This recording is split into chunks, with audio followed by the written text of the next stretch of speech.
ایک باپ اور بیٹا سفر پر روانہ ہوئے تو چلتے چلتے چلتے شام کے وقت ایک علاقے میں پہنچے تو وہاں انہوں نے رات بسر کرنے کا ارادہ کیا۔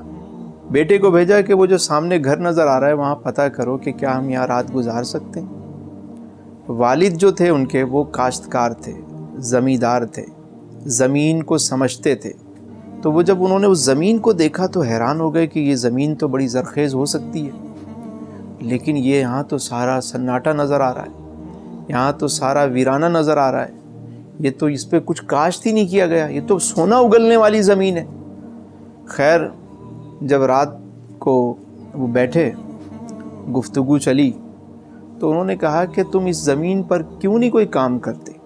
یہ زمین تو سونا اگل سکتی ہے، یہاں تو سبزہ ہی سبزہ مجھے ہر طرف نظر آ رہا ہے، لیکن تم نے کچھ کاشت ہی نہیں کیا۔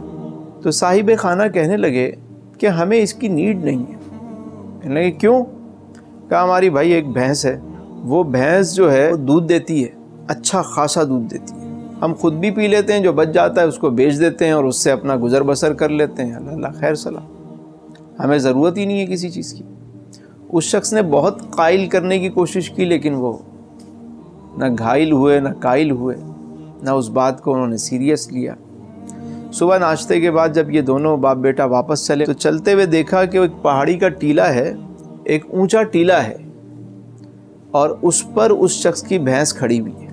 تو وہ سمجھ گئے کہ ارد گرد کوئی اور بھینس تو ہے نہیں، یہی بھینس اس کی ہے۔ تو دونوں باپ بیٹا اوپر چڑھے تو باپ نے کیا کیا، اس کی رسی کھولی بھینس کی اور اس کو دھکا دے دیا، اور وہ بھینس گری اور اس کا کام ہو گیا۔ یہ دونوں چلے گئے تو بیٹے کو بڑا دکھ ہوا کہ میرا باپ اتنا نیک صالح متقی آدمی ہے، اس نے یہ کیا حرکت کر دی؟ ساری زندگی اس نے کبھی کوئی غلط کام نہیں کیا، آج اس نے یہ کیوں کام کیا؟ باپ سے اس نے پوچھنے کی کوشش کی، باپ نے کہا بعد میں بتاؤں گا۔ کچھ عرصے بعد باپ کا انتقال ہو گیا۔ اس نوجوان کو بڑا دکھ تھا کہ میرا باپ نیک بھی تھا، متقی بھی تھا، عبادت گزار بھی تھا، لوگوں کے ساتھ معاملات بھی اس کے اچھے تھے، خیر کے کاموں میں بھی بڑھ چڑھ کر یہ حصہ لیتا تھا، اس کی ساری خوبیاں ہیں، مجھے بس ایک خامی ان میں نظر آئی کہ اس نے اس شخص کی بھینس مار دی تھی۔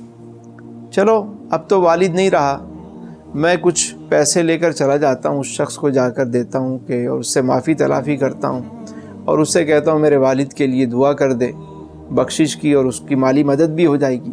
وہ نیک صالح نوجوان چلا اور اس بستی میں پہنچا تو یہ دیکھ کر وہ حیران رہ گیا کہ بستی میں چاروں طرف سبزہ ہی سبزہ ہے، ہریالی ہی ہریالی ہے، خوب سبزیاں ہیں، پھل ہیں، اور کیا خوبصورت زمین جو ہے، کس خوبصورتی کے ساتھ وہ لہلہا رہے ہیں اس پہ درخت اور پھل۔ تو اس نے اس مالک کو ڈھونڈا اور اس سے کہا کہ آپ نے مجھے پہچانا؟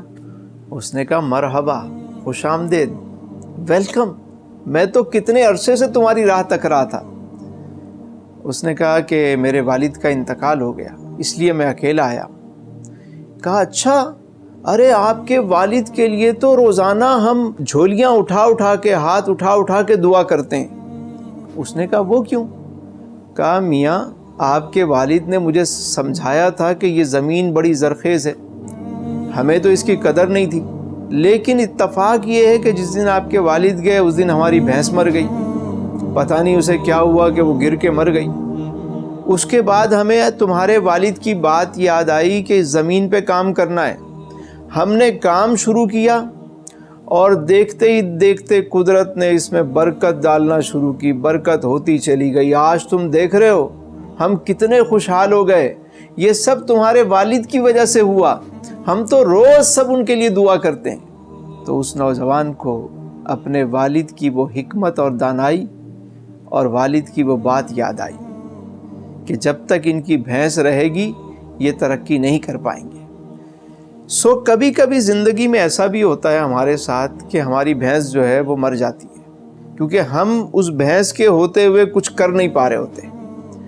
جب میں اپنے ارد گرد لوگوں کو دیکھتا ہوں تو مجھے بہت ساری بھینسیں نظر آتی ہیں جو وہ ساری زندگی پال رہے ہوتے ہیں اور کچھ اور کرنے کا سوچتے ہی نہیں ہیں، اور اچانک اگر کسی کی بھینس مر جائے تو یوں سمجھیں کہ اس کے لیے آگے بڑھنے کے کئی راستے نئے کھل جاتے ہیں،